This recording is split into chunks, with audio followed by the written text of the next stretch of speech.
It has been 12 days since the United States and Israel launched military operations against Iran. So, how does the military situation in West Asia look like after 12 days? To discuss this, we have with us General VP Malik, former Chief of Army Staff. Welcome to Samvad, sir. Thank you, Mac. Always a pleasure. Sir. Sir, in classical strategic terms, it is said that war must always be evaluated through the relationship between political objectives and military action. Now, Clausewitz, he argued that the political objectives determines the military means used to achieve it. The success of a war, therefore, must be evaluated by whether the use of force achieves the political objectives of war. Now, there are different means of attaining these objectives. So, in this war, sir, while President Trump and his team seem to be giving contradictory statements about the objectives at different times, if we filter through these statements, the war objective seems to be, I mean, it's a general observation, not the final detail, seem to be ending Iran's nuclear weapons pursuit, destroying the military capabilities that is used as a shield for pursuing this nuclear ambition, and eliminating Iran's ability to threaten global trade through the Strait of Hormuz. I mean, that is how I see these objectives. Now, going by Clausewitz's theory, after 12 days of war, my question is, sir, has US military force been able to compel Iran to do its will?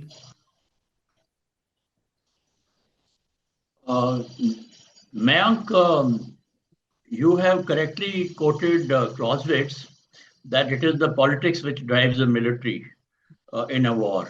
The political aim is the one which decides what military objectives should be and how that political aim is to be achieved. But let me also tell you another quote of Clausewitz, which said that no one should start a war without first being clear in their mind what he intends to achieve by that war and how he intends to conduct it. This is again, I'm quoting Clausewitz. So you have yourself stated that the political aim seems to have been shifting. Last year, when we had that 12 days war between when the US and Israel attacked Iran, they said that the objective was nuclear weapons and they wanted to destroy whatever capability that Iran had acquired. And in fact, they said that we have destroyed. That's what US president had said.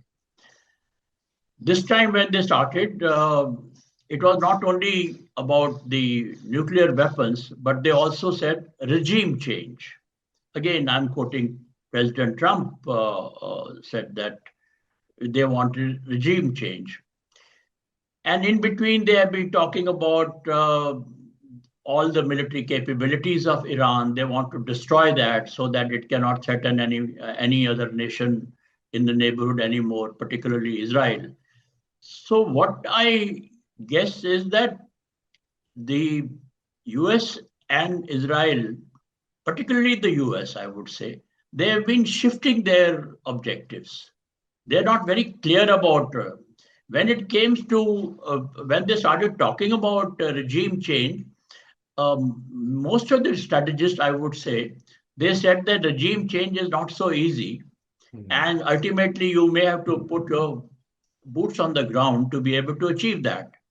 And just destruction of the enemy capabilities, military capabilities, may not lead you to the political objective of regime change. And that is exactly what has happened.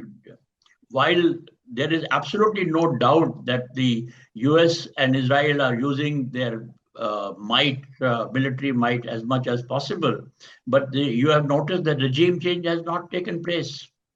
And not only that, I would say that the decision taken by the US and the Israel, particularly US, again, President Trump, probably seems to have been taken hastily, without much thinking. I would say um, without much consultation also, because within USA people are talking about it. I'm talking no Congress, no Senate, nobody was consulted. And they seem to have overestimated their own military might and underestimated the Iranian capability to fight the war. Mm. And that is why till now no results have been achieved. In fact, I would say that Iranians have been able to put a lot of pressure, not just on the US and Israel, but on the whole world now. And let me also mention about the Iranian strategy as we are seeing it today. They are making very good use of geography. And that should have been known, or that should have been considered by the US and its allies. Now, geography is on their favor because all the oil, I mean, we know that 20% of the global requirement of oil passes through Strait of Hormuz. And Strait of Hormuz is fully controlled by that is the location that is fully controlled by Iran. And that pressure has been building not only on the states, Arab states around the Gulf, but also globally now, because when they stop flow of oil from that area, however much you may produce it in the Gulf area, but if it cannot be delivered to the people who need it, then you are controlling the global, I would say, you are also influencing the global voice on this war. And that is what has started happening now. So you are right that I think the political aim was not quite clear, particularly with the US, and they have overestimated their own strength, and they have not been able to achieve any aim that even on the nuclear side also. I mean, if they had achieved that aim last year, as they themselves said, the US said, but this year again, they are not talking again about the nuclear weapons. So that means that they are not too sure what kind of capability they have been able to remove, nuclear capability they have been able to remove from Iran. Incidentally, sir, General Kane, who's the chief of Joint Staff of the United States, sir, he had before this war commenced, he had said that he was worried about the capabilities of the US military to basically inflict massive violence, I would say, to achieve the political objectives. He was worried, but he was basically overruled by the president and his team. So, if you were the chief of the United States forces, sir, if you were heading this war, how would you assess the situation after 12 days, militarily? Look, firstly, I must say that there has to be consultation between the political head as well as the military heads of services. That must be there, which probably did take place. But if this is the kind of thought that the chairman, Joint Chiefs of Staff had in USA, then he had two alternatives: either to resign or to carry on and suffer. And this is they are doing the suffering part of it. And you know, every military leader, he has a responsibility of the lives of his soldiers. So, you know, and that perhaps is more important. And although there have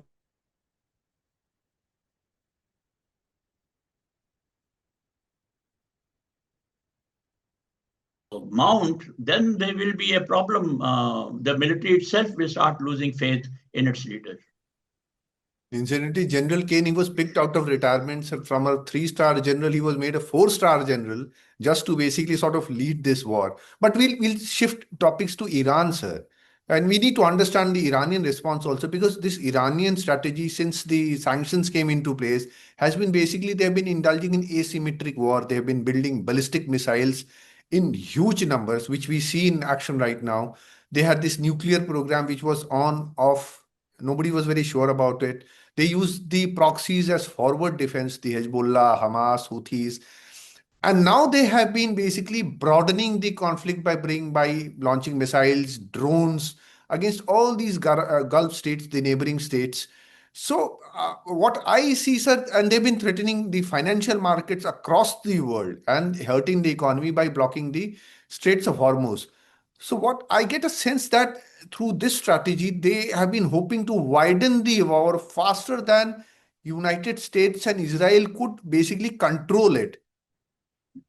Have they succeeded in doing it? Well, at the moment, it looks that they have succeeded in doing it till now. Let's talk of it is an asymmetric war. There is absolutely no doubt it, because Iranians do not have the kind of military capability which USA and Israel have, or their allies have. But what they have chosen is firstly the good use of geography, as I said earlier, and also the kind of weapon system that they have been able to make themselves, Atmanirbharta as we call it, and they are making full use of their drones and the ballistic missiles. And they have ballistic missiles which are capable of hitting the objective, adversary objective, very accurately, anything from 500 to 2,500 or 3,000 kilometers. And they're making good use of that today. And maybe it is possible, I use the word possible, that they are getting certain help on surveillance part and making sure that they get the right objective at the right, from the Chinese as well as the Russian. That is quite possible. But they are making good use of the geography. They are making good use of the drones that they are producing themselves, as well as the ballistic missiles which they have got. And despite all the sophisticated weapons that USA is using today, Tomahawks and other cruise missiles, etc., the Iranians have not given up in any way. And as you said correctly, the kind of pressure that they have been able to build on USA and Israel, not only directly, but indirectly through the global voices which are now being raised by other countries. So we have seen that they have been able to absorb the initial blows, very heavy blows, but Iran has somehow been able to absorb it. It's not wilted away, as perhaps Trump had expected that they would. And they have launched attacks across the region. So it seems that Iran is hoping to give the United States and the Israelis two very unattractive choices, a strategic dilemma. It either allows the regime to survive with its nuclear and ballistic missile systems intact, or damaged to a certain extent, but still basically intact, or then launch a large-scale ground invasion of Iran which has the potential of getting them into a quagmire. So is this Iranian strategy or tactics, is it also working out? Because the Israelis and the US, they seem to be in actually a dilemma. They're not very sure as to how to go about it. So are the Iranians succeeded on a level which they had not even, I would say, they had not expected? Yeah, from the way people are talking about the USA wanting to off-ramp diplomacy, they're wanting to get into that, it looks that so far they have succeeded in. There's one more factor which has apparently not been taken into account or underestimated by the Americans, is the civilizational strength of a country like Iran. A country which is such an ancient, very proud civilization, they have got a lot more resilience than most of the other new countries today, and that resilience part of Iranian capability, civilizational capability, I would say, had not been taken into account. And that is why the present regime, which is about 45 or 50 years old, is still holding on and had absorbed all the shocks that they have suffered in the last 12 days. And they have been able to put pressure on. My own feeling is that after some time, you may also see the other weapons or weapon system that the Iranians have, the Houthis, the Hezbollahs, the Hamas. These people have not been adequately used yet. They're still on the ground. They're still surviving despite all the suffering that they are having at the hands of Israel. So it is a quagmire. It will probably continue to remain a quagmire. And what we are unfortunately seeing is total instability in a region which is so extremely important for the whole world because of the resources that this region has. So we are in a very difficult situation, I would say, not only American and the Israelis, but the whole world. Sir, as you said, and various American media outlets have also reported, the Wall Street Journal, the New York Times, Washington Post, that Trump is basically looking for an off-ramp. And his advisors are basically looking for an off-ramp. Israel, on the other hand, they see Iran as an existential threat.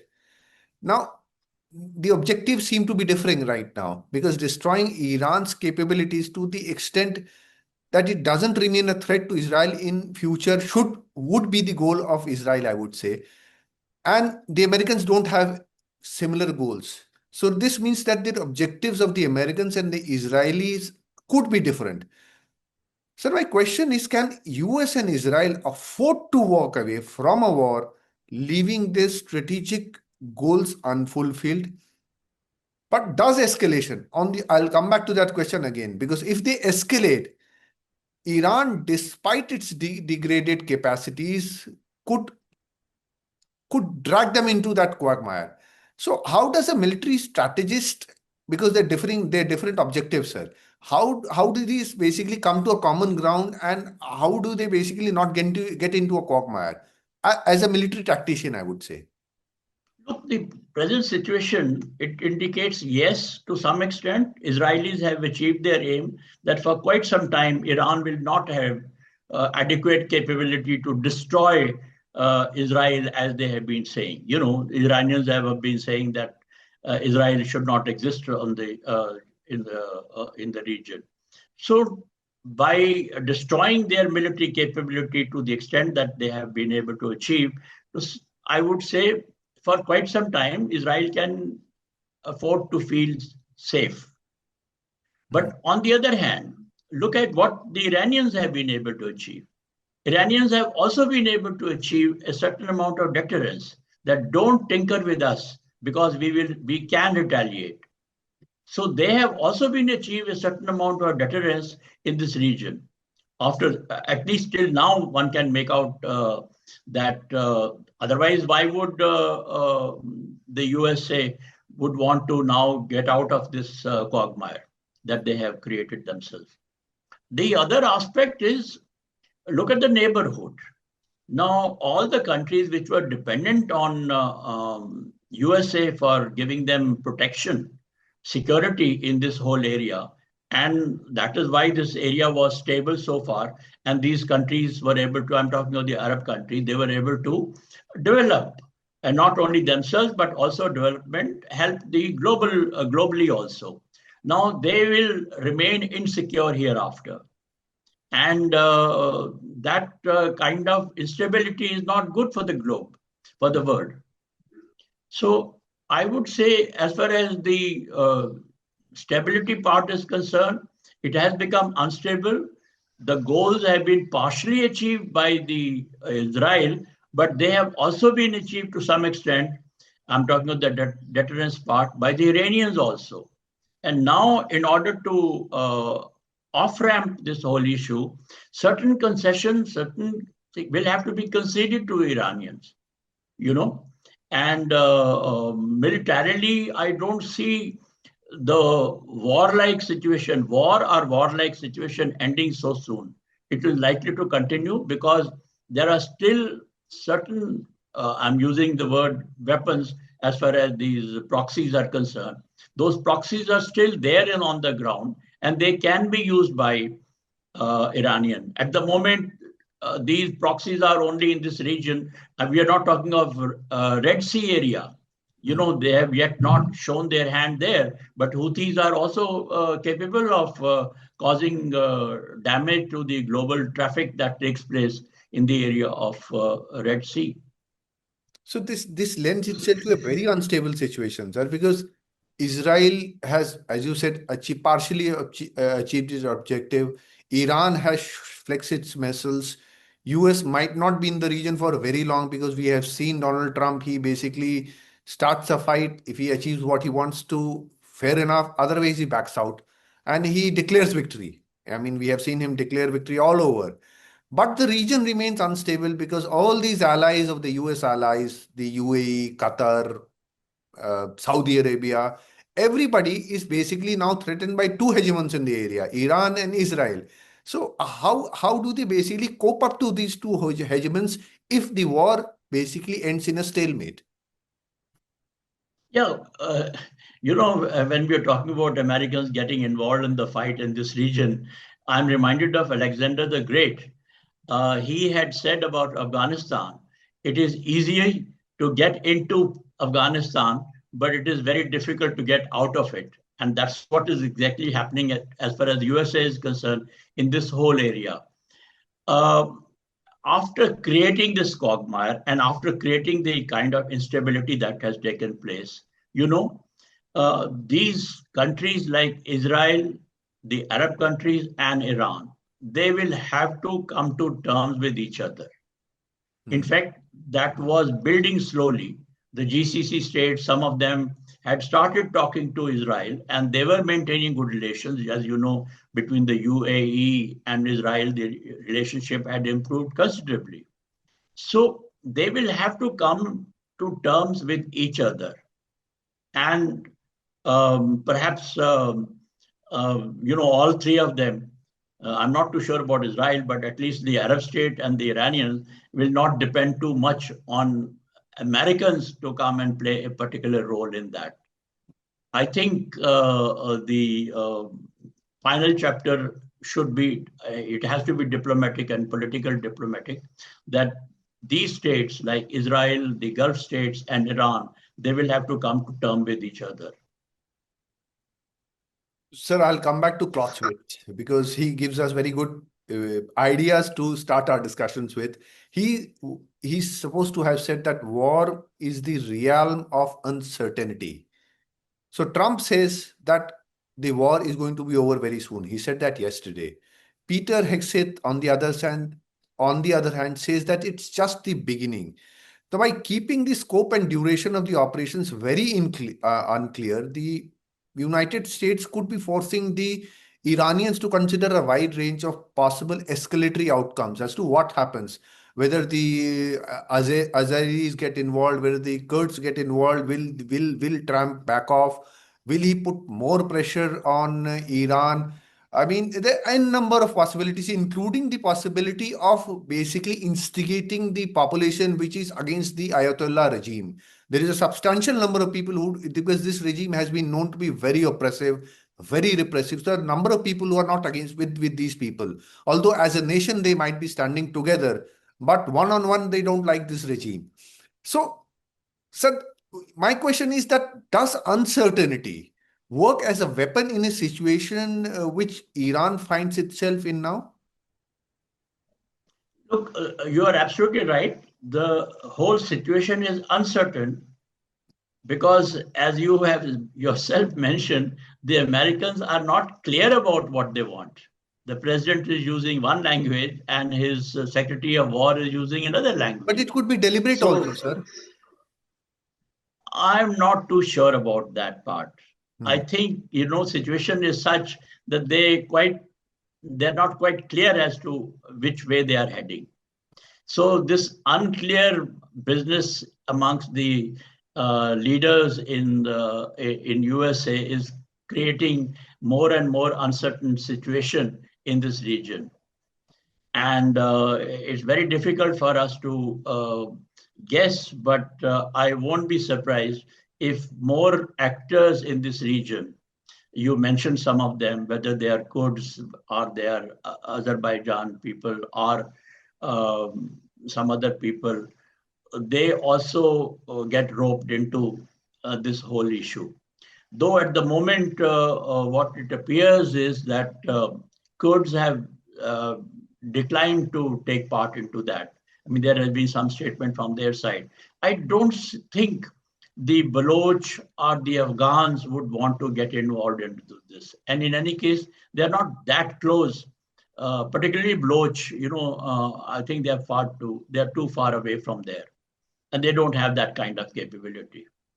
But the situation you may find some of the NATO countries getting involved. If they get involved, then it can spread to the Mediterranean side also.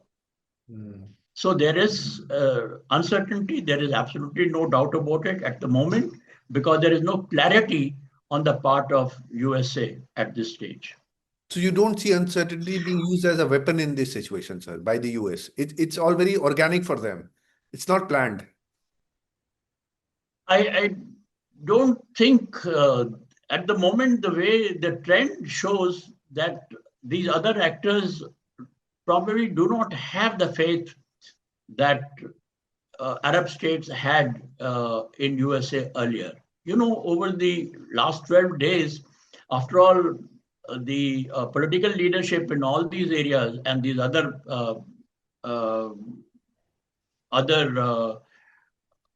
people also, they would not have that kind of faith in USA.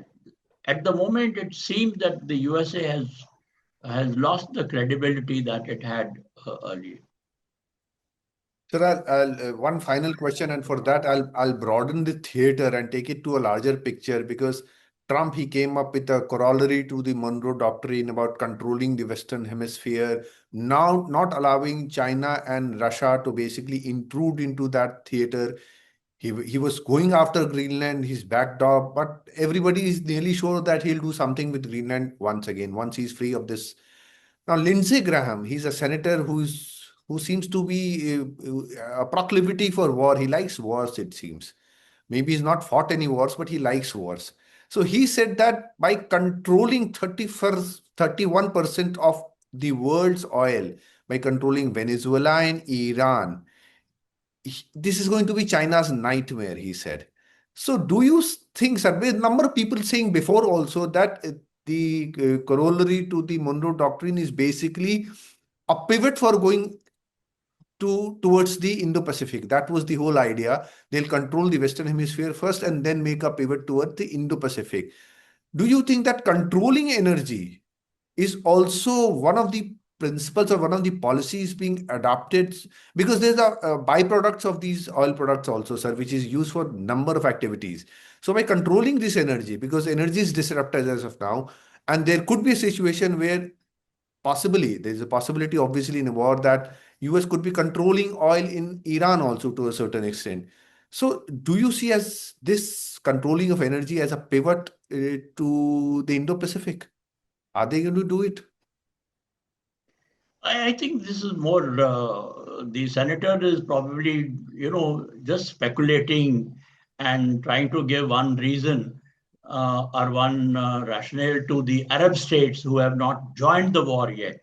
He is also been provoking the Arab states like UAE and Qatar and Bahrain, that why have they not participated in the war? That is also coming from the same gentleman that you mentioned. I have not seen this kind of thinking yet, that they want to control the oil in this whole region, including that. Whether they have that capability, I don't think so. And the other thing is, look, USA has been the most powerful country, I would say, ever since the Second World War. But they have maintained that supremacy, military supremacy, and the total power without disturbing the balance of power in different regions. Now, whether it is Pacific side or on the Atlantic side, so would they like to now control that area in this whole area? Then you are creating a balance of power situation, because after all, then you will have China on your border and you will have Russia on your border. So will that be in their interest? I'm not too sure about it. I don't think so. So as I said, that there is all kinds of speculation can carry on, but for the USA to think that they will be able to control the oil as well as the powerful states like Iran, I mean, I'm using the word, after all, Iran is a huge country, and get into the neighborhood, direct neighborhood of USA and China. I don't think, then you're destabilizing the whole world.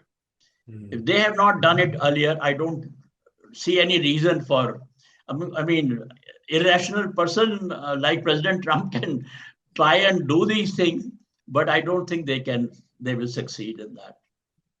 We'll have to conclude on that note itself, sir, and with the hope that irrationality does not become a persistent policy, a consistent policy, because the world has seen enough and there are better things to do than fighting wars which have without any objectives, I would say, sir. Thank you so much, sir. Thank you for your time. Thank you. Thank you. And what you said, I would say amen to that. Thank you, sir.